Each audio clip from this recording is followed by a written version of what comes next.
선거 20일 앞두고 31년 전 벌금 300만 원짜리 사건을 끔찍한 사건이라고 포장해서 꺼내는 게 이게 정말 진실 규명일까요? 국민의힘이 정의 구현을 위해 이 사건을 들고 나왔다고요? 31년 전 벌금형 사건을요? 잠깐만요. 의문이 두 가지 있습니다. 왜 하필 후보 등록 당일에 피해자 녹취를 공개했을까요? 그리고 왜 검찰 출신인 주진우 의원이 직접 공격수로 등판했을까요? 이 두 가지 질문 지금 어떤 매체에서도 제대로 짚고 있지 않습니다. 오늘은 세 층을 따져봅니다. 공개된 증거들이 실제로 무엇을 증명하는가? 이 공격이 이 시점에 나온 구조적 이유는 뭔가? 그리고 이 프레임이 굳어지면 최종적으로 누가 이득을 보는가? 한 가지 먼저 알려드릴 게 있어요. 국민의힘이 핵심 근거로 내세운 양천구 의회 속기록, 거기서 질의한 구의원이 무소속이라고 하죠. 김재섭 의원도 자기 SNS에 무소속이라고 직접 썼어요. 그런데 정원호 후보 측에서 그 구의원의 선거 공보물을 확인해 봤더니 민자당 양천갑 부위원장이라고 경력이 버젓이 적혀 있었습니다. 1995년 기초의회는 정당 공천 자체가 불가능했던 시기예요. 형식상 무소속일 수밖에 없었던 거지. 실질적으로는 당시 여당 측 핵심 인사였다는 겁니다. 이 한 가지 사실만으로도 그 속기록 질의가 순수한 의정활동이었는지 의문부호가 크게 붙는 대목이에요. 이건 단순한 과거 폭행 전과 논란이 아닙니다. 선거 20일 전에 설계된 프레임 전쟁이에요. 공격의 시간축을 따라가 보면 구조가 선명하게 보입니다. 1단계 주진우 의원이 판결문을 공개합니다. 31년 전 사건의 존재 자체를 대중에게 각인시키는 포석이죠.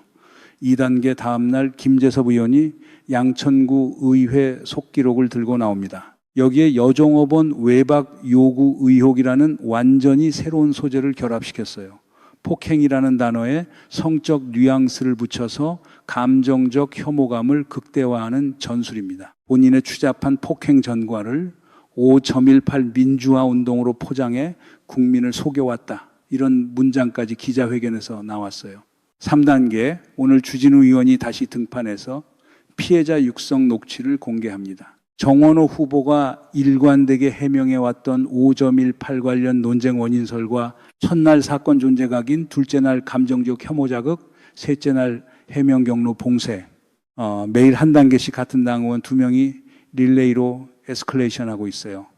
이 순서가 자연 발생적으로 만들어졌다고 보기엔 너무 정교합니다. 지상파 보도는 녹취 내용만 틀어주고 있어요. 이 공격이 왜 이 순서로 이 타이밍에 조립됐는지 분석하는 매체는 보이지 않습니다. 먼저 사건의 실체적 규모를 정확하게 위치시켜야 합니다. 31년 전 정원호 당시 양천구청장 비서가 관내 유흥업소에서 경찰관 2명과 민간인 2명을 폭행한 사건이에요. 주치 상태에서 벌어진 일이었고 법원 최종 판결은 벌금 300만 원이었습니다. 징역이 아닙니다. 집행유예도 아니에요. 벌금이에요. 300만 원. 형사사건 분류상 가장 경미한 처벌 수준입니다. 그런데 김재섭 의원은 이걸 끔찍한 사건이라고 했어요.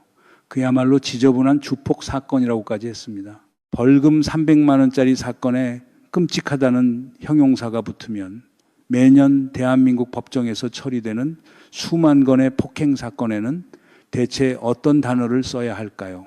언어의 스케일이 사건의 실체와 맞지 않아요. 의도적으로 부풀리고 있다는 뜻입니다. 참 신기한 게 31년이 지나도 벌금 300만 원인데 선거 처리되니까 갑자기 끔찍한 사건이 되는 거예요. 오늘 공개된 녹취록을 구체적으로 들여다봅니다.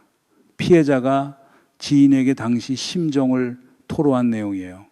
핵심 발언은 두 가지입니다. 하나, 5.18 때문에 서로 언쟁이 붙어서 폭행을 했다는 건 자기 기억으로는 전혀 없었다. 내 기억으로는 그런 거는 전혀 없었어. 이렇게 말했어요. 둘, 사과를 했더니 용서를 받았다는데 자기는 그런 기분도 아니었고 사과를 받을 그런 기분이 아니었다고요. 자존감이 굉장히 작아졌다는 표현도 했습니다. 여기까지만 보면 정원호 후보의 해명과 정면 충돌하는 것 같아요. 언론에서도 대부분 여기까지만 보도하고 있습니다. 그런데 이 녹취를 결정적 증거로 내세우려면 반드시 짚고 넘어가야 할 구조적 한계가 세 가지 있어요. 첫째, 녹취 시기의 문제입니다. 주진우 의원 스스로 날짜 특정은 어렵지만 비교적 최근이라고 했어요. 정원호 후보 관련 의혹이 제기되고 5.18 관련 해명이 나온 직후에 녹음된 거라고 했습니다. 여러분 이게 무슨 뜻이냐면 31년 전 사건의 기억을 그 사건에 대한 정치적 논란이 한창 터지고 있는 바로 지금 시점에서 떠올리면서 녹음한 거예요.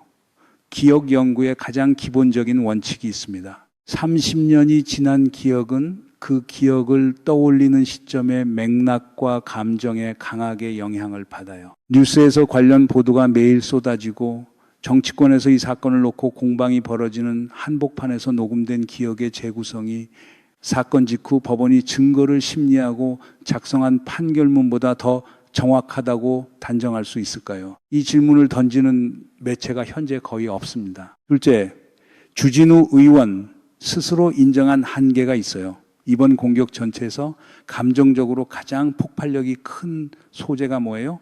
여종업원 외박 요구 의혹이죠. 김재섭 의원이 어제 속기록을 근거로 제기한 그 의혹입니다. 카페 주인에게 여종업원과의 외박을 강요하고 이를 거절하는 주인을 협박했다. 이렇게까지 기자회견에서 말했어요. 그런데 이 핵심 소재가 정작 오늘 공개된 피해자 녹취에는 들어있지 않습니다. 주진우 의원이 직접 말했어요. 자신이 피해자와 직접 통화한 게 아니기 때문에 그 부분은 증언에 없다고요. 한번 보세요. 이 공격의 구조를 여론에 가장 큰 충격을 준 소재가 외박 요구 의혹인데 그 의혹의 유일한 근거가 31년 전 민자당 부위원장 출신 구의원의 발언 하나뿐이에요. 법원 판결문에도 없고 피해자 녹취에도 없고 속기록 속 한 구의원의 질의에만 들어있는 겁니다. 가장 파괴력이 큰 소재의 증거 기반이 가장 취약하다는 이 역설, 이걸 짚는 보도가 현재 거의 없습니다. 셋째, 속기록의 증거력 문제예요. 박주민 의원이 정확하게 짚었습니다. 속기록이라고 하는 것은 발화자의 말을 그대로 적어주는 거라고요. 속기록에 어떤 내용이 담겨 있다고 해서 그것이 증명된 사실관계라고 볼 수 없다고요. 국회 본회의의 속기록에도 사실과 다른 발언은 얼마든지 들어가 있어요. 기록이 존재한다는 것과 기록 속 내용이 사실이라는 것은 완전히 다른 차원의 문제입니다. 게다가 그 질의를 한 구의원이 민자당 양천가 부위원장 출신이라는 점까지 더하면 이 질의의 순수성에 의문을 제기하는 게 오히려 정상적인 분석이에요. 당시 양천구청장이 관내 유흥업소에서 발생한 일에 대해 죄송하다고 사과한 것은 사실입니다.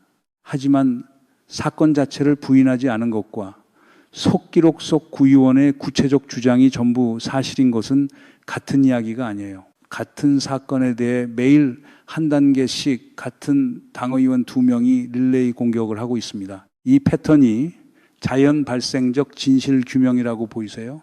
여기쯤에서 이렇게 정리하고 싶어지죠. 결국 피해자 말이 맞고 정원호 후보가 5.18을 갖다 붙인 거 아니냐. 많은 분들이 여기서 판단을 멈추세요.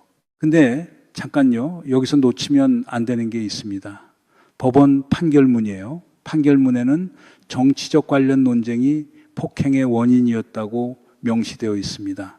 이건 정원호 후보가 오늘 한국신문방송 편집인협회 포럼 토론에서 직접 인용한 내용이에요. 명백하게 그렇게 나와 있는데 그런 부분들을 또 주장을 한다면 저도 거기에 대한 대응을 하겠습니다. 이렇게까지 말했어요. 법적 수단을 포함한 강력 대응을 예고한 겁니다. 판결문은 사건 직후 법원이 양측의 주장과 증거를 심리해서 작성한 공적 사법 기록이에요. 31년 후의 기억 재구성도 아니고 정파적 구의원의 본회의 질의도 아니고 사건 당시 법관이 판단하고 기록한 문서입니다. 증거의 위계로 따지면 이 판결문이 가장 위에 있어야 해요. 그런데 국민의힘은 판결문은 사실상 무시하고 증거력이 더 약한 녹취와 속기록만 전면에 내세웠어요. 세 가지 증거가 서로 다른 이야기를 하고 있는데 자기 주장에 유리한 두 가지만 골라서 들고 나온 겁니다. 여기서 더 흥미로운 자기 모순이 터집니다. 주진우 의원이 뭐라고 했는지 정확히 기억해 보세요. 일반적으로 벌금형 수준의 폭행 사건 판결문에는 피해자의 주장을 간략하게 적는 경우가 많다고 했어요. 판결문의 정확성에 한계가 있을 수 있다고 스스로 인정한 겁니다. 그런데 자기 주장의 근거로는 뭘 쓰고 있어요? 판결문보다 더 불확실한 31년 후 녹취와 정파적 속기록을 사용하고 있습니다. 논리를 정리하면 이렇게 돼요. 판결문은 간략해서 부정확할 수 있다. 하지만 내가 들고 온 증거는 판결문보다 더 믿을 만하다. 근데 그 증거가 31년 후의 기억이고 민자당 부위원장 출신 구의원의 발언이다. 이거 웃을 일이 아닙니다. 검찰 출신 의원이 증거의 위계를 정확히 거꾸로 세우고 있는 거예요. 적벽에서 대패하고도 손권의 내정을 흔들어 판을 뒤집으려 했던 조조가 떠오르는 대목이에요. 팩트 전쟁에서 밀리면 프레임 전쟁으로 판을 바꾸는 겁니다. 정원호 후보는 오늘 토론에서 피해자의 녹취에 대해서도 직접 응답했어요. 하도 오랜 세월이기 때문에 그 부분에 대한 기억이 없으시다고 하시는 것 같다고 했습니다. 사과를 했는데 받아들여지지 않았을 수 있다는 가능성을 열어둔 거예요. 그러면서 언제든지 사과의 마음이고 죄송스럽다는 말씀을 드린다고도 했어요. 주목할 점은 정원호 후보가 사건 자체를 부인하지 않는다는 겁니다. 31년 전에 잘못한 것은 인정하되 그 사건의 원인과 이후 경과에 대한 국민의힘의 프레이밍을 거부하는 거예요. 판결문에 명백하게 기재된 내용을 왜곡하지 말라는 게 핵심 메시지입니다. 하지만 이 해명이 과연 프레임을 깰 수 있느냐? 여기에 구조적 한계가 있어요. 문제는 여기서부터입니다. 왜 이 공격이 하필 지금 나왔느냐? 6.3 지방선거와 국회의원 재보궐선거가 정확히 20일 앞이에요. 오늘 이 후보 등록 시작일입니다. 유권자들의 후보 인지도가 구체화되고 부동층이 선택을 시작하는 바로 그 시기에 맞춰서 공세가 터졌어요. 매일 새로운 소재를 한 겹씩 추가하면서 뉴스가 이 사건을 매일 다룰 수밖에 없는 구조를 만들었습니다. 이건 진실규명이 아닙니다. 뉴스 사이클 점령 작전이에요. 생각해 보세요. 만약 진실규명이 목적이었다면 판결문과 속기록과 녹취를 한꺼번에 공개하는 게 효과적이잖아요. 그런데 사흘에 걸쳐서 하나씩 나눠서 공개했습니다. 왜요? 한 번에 공개하면 뉴스가 하루 나오고 끝나니까요. 사흘로 나누면 사흘 연속으로 뉴스 일면을 차지할 수 있어요. 이건 미디어 캠페인의 기본 전술입니다. 서울시장은 이번 지방선거 최대 격전지 자리입니다. 국민의힘이 가장 되찾고 싶은 곳이에요. 정원호 후보의 지지율이 위협적이니까 이 강도의 공세가 필요했던 거예요. 이 프레임이 굳어지면 결과적으로 누가 가장 이득을 보는지 질문 안 하면 전체 그림이 정리됩니다. 한 가지 더 짚겠습니다. 31년 전 벌금 300만 원 사건을 이 강도로, 이 집요함으로 파고드는 분들이 있어요. 같은 분들이 12.3 비상계엄 관련자들의 책임 규명에는 어떤 태도를 보였는지 기억나세요? 비교해보면 같은 정당 맞나 싶을 정도로 온도가 달라요. 벌금형 사건 하나의 의원 2명이 매일 기자회견을 여는 에너지가 있습니다. 그 에너지의 절반만 비상계엄 진상규명에 쏟았더라면 12.3 사태의 전모가 훨씬 더 밝혀져 있었을 거예요. 비상계엄을 선포한 세력의 정당이 31년 전 벌금형 사건으로 상대 후보의 도덕성을 심판하겠다고요? 도둑이 매를 드는 형국이에요. 정원호 후보 측은 김재섭 의원을 공직선거법상 낙선 목적 허위사실 공표죄로 고발했습니다. 수세에서 법적 공세로 전환한 거예요. 민주당 박주민 의원도 선대위원장 자격으로 김재섭 의원의 공세를 근거 없는 마타도라고 규정했어요. 속기록의 내용이 증명된 사실이 아닌데 마치 확인된 사실처럼 기자회견에서 발표한 것이 공직선거법 위반이라는 논리입니다. 그런데 김재섭 의원은 고발을 당하고도 나를 입틀막하고 싶겠지만 단 한치도 물러설 생각이 없다고 했어요. 5.18 정신은 민주당의 본령이고 그런 5.18 정신을 팔아먹은 정원호 후보를 위해 눈물겨운 억지 변론을 내뱉어도 부끄러운 줄 알라 여기까지 나갔습니다. 정원호 후보가 당시 여종업원에 대해 외박을 요구하다 거절한 업주를 협박하고 폭행했다는 속기록 속 주장을 재차 부각했어요.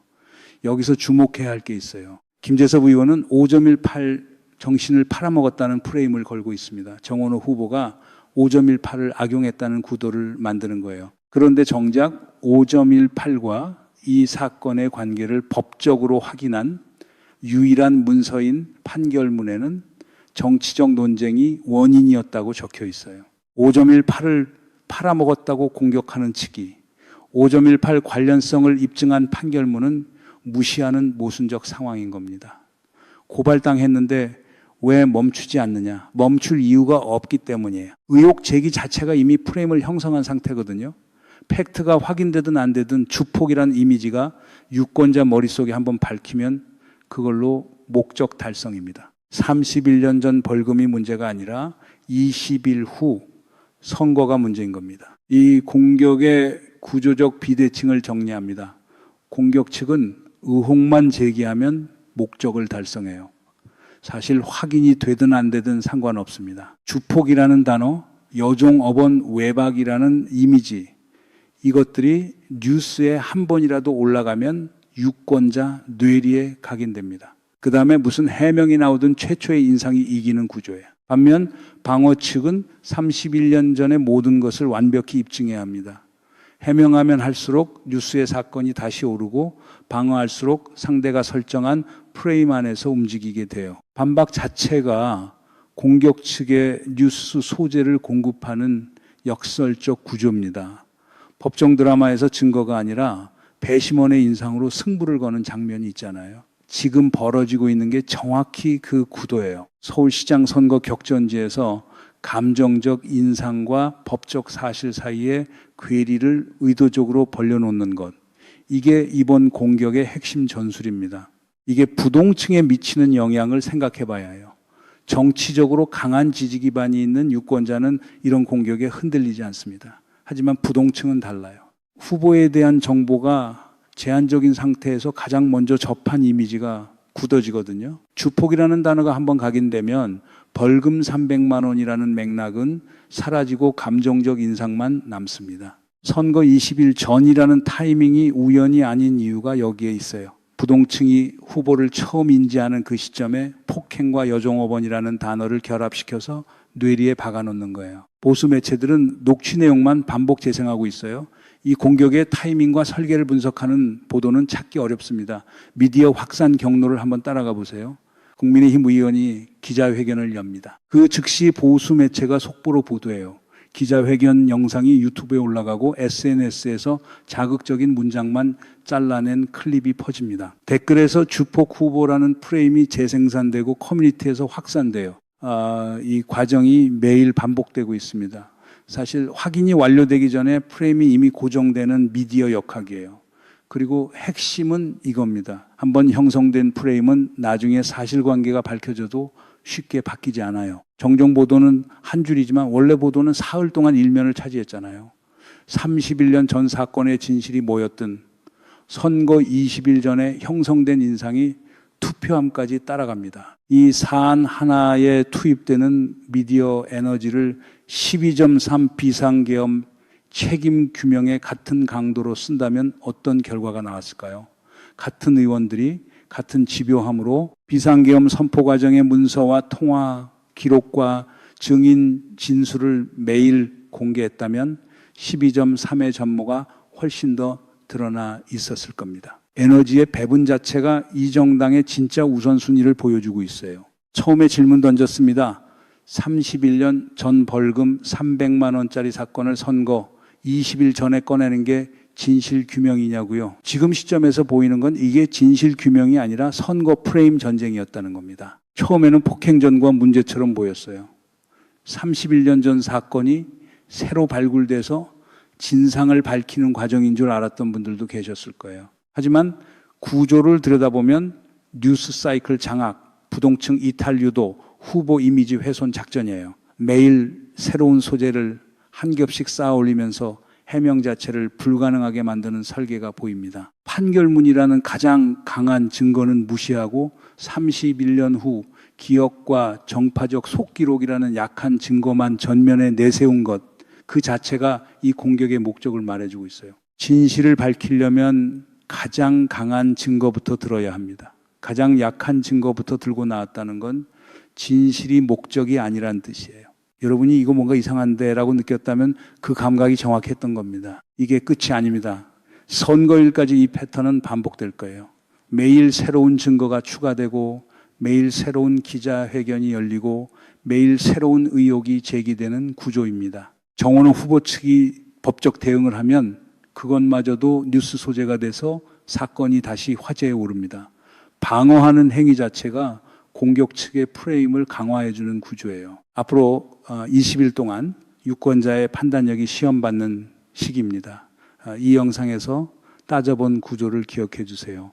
새로운 증거라는 것이 나올 때마다 그 증거의 출처가 어디인지, 언제 만들어진 것인지, 누가 제공한 것인지를 먼저 따져봐야 해요. 31년 전 벌금형 사건에 매일 매달리는 의원들이 같은 시간에 서울 시민을 위한 정책 대안을 한 건이라도 내놨는지 봐야 합니다. 문제는 이겁니다. 31년 전 벌금형 사건 하나로 서울시장 선거의 본질적 쟁점을 전부 묻어버릴 수 있느냐. 주거안정, 대중교통 확충, 도시재생, 청년 일자리, 돌봄 인프라, 서울 1,000만 시민의 삶에 직결되는 이 모든 의제가 31년 전 술자리 사건 하나 뒤로 밀려나고 있습니다. 이번 서울시장 선거가 정책 경쟁이어야 하는지, 아니면 31년 전 벌금형 사건의 진위 공방이어야 하는지, 그 판단은 유권자 여러분의 몫이에요. 오늘 분석이 그 판단에 조금이라도 도움이 되셨다면 구독과 좋아요 한번 부탁드립니다.